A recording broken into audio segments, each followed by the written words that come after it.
Fix అయిందా? Telugu మ్యాట్రిమోనీకి thanks చెప్పాలి. పెళ్ళంటేనే తెలుగు మ్యాట్రిమోనీనే. 26 సంవత్సరాల నమ్మకం, లక్షలాది సంతోషకరమైన వివాహాలు. తెలుగు మ్యాట్రిమోనీని డౌన్లోడ్ చేయండి.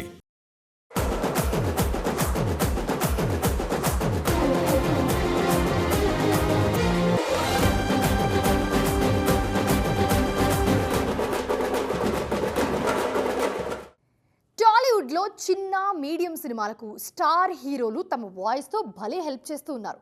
కేవలం వాయిస్ ఇవ్వడమే కాదు, ఆ సినిమాలకు నిర్మాతగా కూడా ఉంటూ అంచనాలు పెంచేస్తున్నారు. ఒకవైపు నాగార్జున, మరోవైపు మహేష్ బాబు ఇదే మ్యాజిక్ చేశారు. ఇప్పుడు తమ వాయిస్తో మంచి హైప్ తీసుకొస్తున్నారు సినిమాకి. మరి ఆ మూవీస్ ఏంటి, వాటి వాయిస్ కథేంటో చూద్దాం రండి. ఈ మధ్యకాలంలో కొన్ని సినిమాలకు క్రేజ్ తీసుకురావడానికి స్టార్ హీరోల వాయిస్ ఓవర్లు బాగా ప్లస్ అవుతున్నాయి. ట్రైలర్స్ లో తమదైన వాయిస్ తో స్టార్స్ చెప్పే మాటలు సినిమా రీచ్ ని బానే పెంచేస్తున్నాయి. సరిగ్గా ఇలాగే ఇప్పుడు రిలీజ్ కు సిద్ధమవుతున్న 2 సినిమాలకు అగ్ర హీరోలు అదిరిపోయే వాయిస్ అందించారు. అందులో ఒకటి లెనిన్ అయితే మరోటి రావ్ బహదూర్. మురళీ కిషోర్ అబ్బూరు దర్శకత్వంలో అఖిల్ హీరోగా నటిస్తున్న లెనిన్ సినిమా జూలై 10న థియేటర్లలోకి రాబోతుంది. ఈ సినిమాకు నిర్మాతగా ఉన్న నాగార్జున ట్రైలర్ కు వాయిస్ ఇచ్చారు. 3 నిమిషాలకు పైగా సాగిన ఈ ట్రైలర్ నాగ్ చెప్పిన డైలాగ్స్ తోనే ముందుకు సాగింది. ట్రైలర్లోని సీన్స్ ఎలివేట్ చేయడంతో పాటు లెనిన్ పై ప్రేక్షకుల్లో అంచనాలు పెంచేసింది నాగ్ వాయిస్. సత్యదేవ్ హీరోగా వస్తున్న రావ్ బహదూర్ సినిమా జూలై 3న ప్రేక్షకుల ముందుకు రానుంది. ఈ సినిమాకు నిర్మాతల్లో మహేష్ బాబు కూడా ఒకరు. ఈ సినిమాపై ముందు నుంచే నమ్మకంగా ఉన్న మహేష్ తాజాగా ట్రైలర్ కు వాయిస్ ఇచ్చి సినిమా రేంజ్ ను అమాంతం పెంచేశారు. మహేష్ వాయిస్ తో ఈ సినిమా ట్రైలర్ రీచ్ మరింత పెరిగింది. తక్కువ గ్యాప్ లోనే వస్తున్న ఈ 2 మూవీస్ ఏం మ్యాజిక్ చేస్తాయో చూడాలిక. తమిళ ఇండస్ట్రీలో రెమ్యూనరేషన్ల పంచాయతీ అనేది కొత్తేం కాదు. కాకపోతే ఈసారి విడుదలైన సినిమాకు హీరోలు కాకుండా ఒక డైరెక్టర్ తన రెమ్యూనరేషన్ కోసం కోర్టు మెట్లెక్కారు. పాత సినిమా బకాయిల కోసం కొత్త సినిమాను విడుదల కానికుండా అడ్డుకుంటున్నారు. ఉన్నట్లుండి రేగిన ఈ వివాదం తమిళనాట బాగా ట్రెండ్ అవుతుంది ఇప్పుడు. మరి ఏంటా సినిమా, ఎవరా డైరెక్టర్? సుధా కొంగర ప్రత్యేకంగా పరిచయాలు అవసరం లేని పేరు. గురు, ఆకాశం నీ హద్దురా లాంటి సినిమాలతో సంచలన విజయాలు అందుకున్న ఈమె మొన్న సంక్రాంతికి శివకార్తికేయంతో పరాశక్తి తెరకెక్కించారు. భారీ అంచనాల మధ్య వచ్చిన ఈ చిత్రం బాక్సాఫీస్ దగ్గర దారుణంగా బోల్తా కొట్టింది. అయితే ఉన్నట్లుండి ఈ సినిమా బాగా ట్రెండ్ అవుతుంది ఇప్పుడు. అగ్రిమెంట్ ప్రకారం తనకు ఇవ్వాల్సిన 15 కోట్ల పారితోషికంలో కేవలం 9.31 కోట్లు మాత్రమే చెల్లించారని తెలిపారు సుధా. జీఎస్టీతో కలిపి మిగిలిన బాకీ 8.39 కోట్లయిందని, అయినా కూడా తనకి ఆ డబ్బులు ఇవ్వలేదని మద్రాస్ హైకోర్టును ఆశ్రయించారు సుధా కొంగర. తమ క్లయింట్కు ఇవ్వాల్సిన మొత్తం ఇవ్వకుండా సినిమా ద్వారా కమర్షియల్ బెనిఫిట్స్ పొందుతున్నారని సుధా తరపు లాయర్స్ వివరించారు. సుధా పిటిషన్పై విచారణ చేపట్టిన మద్రాస్ హైకోర్టు మధ్యంతర ఉత్తర్వులు జారీ చేసింది. పరాశక్తి శాటిలైట్ స్ట్రీమింగ్ ప్రక్రియని జూలై 8 వరకు నిలిపివేయాలని ఆదేశించింది. ఇదే నిర్మాణ సంస్థ నుంచి వస్తున్న ఇదయం మురళి చిత్రం జూలై 10న విడుదలకు సిద్ధంగా ఉంది. పాత బకాయిలు చెల్లించకుండా కొత్త సినిమా విడుదల చేయడం సరికాదని, ఆ రిలీజ్ నిలిపివేయాలని సుధా కొంగర కోర్టును కోరారు. సుధా పిటిషన్పై స్పందించిన న్యాయస్థానం జూలై 7లోపు కౌంటర్ అఫిడవిట్ దాఖలు చేయాలని నిర్మాణ సంస్థను ఆదేశించింది.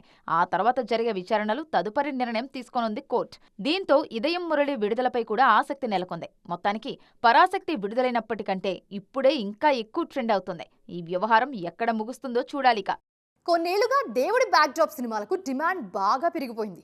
మొన్నటికి మొన్న బాక్స్ ఆఫీస్ బద్దలు కొట్టిన వీరభద్రుడు కూడా దేవుడి కథే. అందుకే మన మేకర్స్ కూడా భక్తి మార్గంలో వెళ్తూ తమ సినిమాల్లో దేవుడి బ్యాక్డ్రాప్ ఉండేలా జాగ్రత్త పడుతున్నారు. మరి భక్తి నేపథ్యంలో వస్తూ బాక్స్ ఆఫీస్ దగ్గర మ్యాజిక్ చేయడానికి సిద్ధమవుతున్న ఆ క్రేజీ సినిమాలేంటో చూద్దాం రండి. టాలీవుడ్ లో దేవుడి కథలకి డిమాండ్ పెరుగుతుంది. తాజాగా తారక్ హీరోగా త్రివిక్రమ్ అనౌన్స్ చేసిన గాడ్ ఆఫ్ వార్ పూర్తిగా కార్తికేయుడి నేపథ్యంలోనే రానుంది. ఇది గురూజీ డ్రీమ్ ప్రాజెక్ట్. దీనికి బడ్జెట్ పరిమితులు కూడా లేవు. ఇక నిఖిల్ హీరోగా తెరకెక్కుతున్న స్వయంభూ పీరియాడిక్ కథతో వస్తున్నా అందులో శివుడి రిఫరెన్సులు గట్టిగానే కనిపిస్తున్నాయి. రవితేజ నటిస్తున్న ఇరుముడిలో ఎక్కువగా అయ్యప్ప నామస్మరణ వినిపిస్తుంది. తండ్రి కూతుళ్ల నేపథ్యంలో సాగే ఎమోషనల్ డ్రామా అయినా కూడా ఇందులో హీరో ఎక్కువగా అయ్యప్ప మాలధారణలో కనిపిస్తున్నారు. శివ నిర్వాణ కూడా భక్తికి మాస్ ఎలిమెంట్స్ జోడించి ఇరుముడి సినిమాను తెరకెక్కిస్తున్నారు. ఆగస్టు 21న ఈ సినిమా విడుదల కానుంది.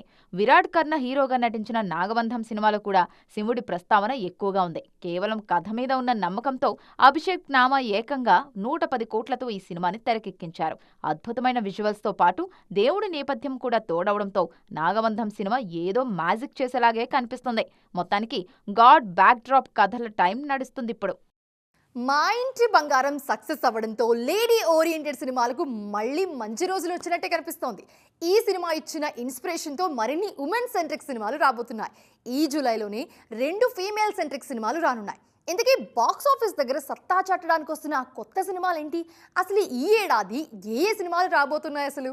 నందిని రెడ్డి దర్శకత్వంలో సమంత నటించిన మా ఇంటి బంగారం బాక్స్ ఆఫీస్ దగ్గర బ్లాక్ బస్టర్ గా నిలిచింది. ఈ చిత్రం ఏకంగా 78 కోట్ల గ్రాస్ రాబట్టి తెలుగులో అత్యధిక వసూళ్లు సాధించిన ఫీమేల్ సెంట్రిక్ మూవీగా రికార్డు సృష్టించింది. అంతకుముందు మహానటి సినిమా పేరిట ఉన్న 77 కోట్ల రికార్డును సమంత సినిమా బ్రేక్ చేసి సరికొత్త చరిత్ర లిఖించింది. మా ఇంటి బంగారం ఇచ్చిన జోష్తో ఐశ్వర్య రాజేష్ ప్రధాన పాత్రలో నటిస్తున్న ఓ సుకుమారి సినిమా జూలై 17న ప్రేక్షకుల ముందుకు రాబోతోంది. తిరువీర్ ఇందులో హీరోగా నటిస్తున్నారు. అలాగే కాజల్ ప్రధాన పాత్రలో నటిస్తున్న ది ఇండియా స్టోరీ సినిమా జూలై 24న రానుంది. వ్యవసాయంలో వాడే రసాయనాల వల్ల జరిగే అనర్థాల గురించి ఈ సినిమాలో చాలా వివరంగా చూపించబోతున్నారు. గతేడాది గర్ల్ ఫ్రెండ్ తో హిట్ కొట్టిన రష్మిక మందన ఈ ఏడాది మైసాతో రాబోతున్నారు. ఇందులో రష్మిక మోస్ట్ పవర్ఫుల్ క్యారెక్టర్లో నటిస్తున్నారు. ఇప్పుడొస్తున్న ఈ ఫీమేల్ సెంట్రిక్ సినిమాలన్నీ ఆడితే మాత్రం నెక్స్ట్ రాబోయే ఫీమేల్ సెంట్రిక్ కథలకు డిమాండ్ అమాంతం పెరగడం ఖాయం. మొత్తానికి హీరోయిన్లంతా ఇలా బలమైన కథలతో వస్తుండడం ప్రేక్షకుల్లో కూడా ఆసక్తి పెంచే విషయమే. Bollywood most awaited movie Alpha ఇప్పుడు సోషల్ మీడియాలో హాట్ టాపిక్ గా మారింది. Yash Raj films spy universe లో వస్తున్న ఈ ఫస్ట్ ఫీమేల్ సెంట్రిక్ యాక్షన్ ఫిల్మ్లో ఆలియా భట్ మెయిన్ లీడ్లో నటిస్తున్నారు. కానీ సినిమా ప్రమోషన్స్ మొదలైనప్పటి నుంచి సీన్ రివర్స్ అయినట్లు కనిపిస్తోంది. అసలు ఆల్ఫా క్యాంపెయిన్లో ఏం జరుగుతుంది? ఆలియా ఫ్యాన్స్ ఎందుకు డిసప్పాయింట్ అవుతున్నారు? బాలీవుడ్ లో స్పై యూనివర్స్ అంటే టైగర్, పఠాన్, కబీర్ లాంటి స్టార్ హీరోల పేర్లే గుర్తొస్తాయి. కానీ ఈ ట్రెండ్ ను మారుస్తూ ఆలియా భట్ లీడ్ గా ఆల్ఫా సినిమాను గ్రాండ్ గా అనౌన్స్ చేసింది యష్ రాజ్ ఫిల్మ్స్. శివ్ రావెల్ డైరెక్షన్ లో వస్తున్న ఈ భారీ యాక్షన్ మూవీలో ఆలియా భట్ సూపర్ ఏజెంట్ గా కనిపించబోతున్నారు. ఆలియాకు తోడుగా ముంజా, మహారాజు సినిమాలతో మంచి హిట్స్ కొట్టిన యంగ్ బ్యూటీ శార్వరి వాగ్ మరో ఇంపార్టెంట్ రోల్లో నటిస్తున్నారు. ప్రమోషన్ స్టార్ట్ కాకముందు ఆలియా సెంట్రిక్ గానే ఆల్ఫా సినిమా ప్రమోషన్ సాగింది. కానీ ఇప్పుడు సీన్ మారిపోయింది. మీడియా అటెన్షన్ అంతా శార్వరి మీదే కనిపిస్తోంది. ఆల్ఫా ప్రమోషనల్ ఈవెంట్స్ లో Sharvari energy, confidence, screen presence audience ను అట్రాక్ట్ చేస్తోంది. యాక్షన్ సీక్వెన్స్ల కోసం ఆమె పడిన కష్టం మేకోవర్ చూసి బాలీవుడ్ ఆడియన్స్ ఫిదా అవుతున్నారు. సోషల్ మీడియాలో ఎక్కడ చూసినా శార్వరికి సంబంధించిన క్లిప్స్, ఫోటోలే వైరల్ అవుతున్నాయి. ఈ సినిమాలో మెయిన్ లీడ్ ని డామినేట్ చేసేలా శార్వరి క్యారెక్టర్ ఉండబోతుందని, ఆల్ఫాకి అసలైన సర్ప్రైజ్ ప్యాకేజ్ తానే కాబోతుందన్న డిస్కషన్ జరుగుతోంది. ప్రమోషన్స్ లో శార్వరికి ఎక్కువ క్రేజ్ వస్తుండడం ఆలియా భట్ ఫ్యాన్స్ ను హర్ట్ చేస్తోంది. కావాలని ఆలియాను సైడ్ చేసి శార్వరిని హైలైట్ చేస్తున్నారా అనే చర్చ కూడా మొదలైంది. మరోవైపు సినిమా ప్రమోషన్స్ కోసం ఈ ఫ్యాన్ వార్ టాపిక్ ను మీడియాలో హైలైట్ చేస్తున్నారా అన్న డౌట్స్ కూడా రేజ్ అవుతున్నాయి. చూసారుగా, ఇది వాల్టి సైమా 2.0. మరిన్ని ఇంట్రెస్టింగ్ అండ్ ట్రెండింగ్ అప్డేట్స్ తో మళ్ళీ కలుద్దాం. అప్పటి వరకు చూస్తూనే ఉండండి TV9.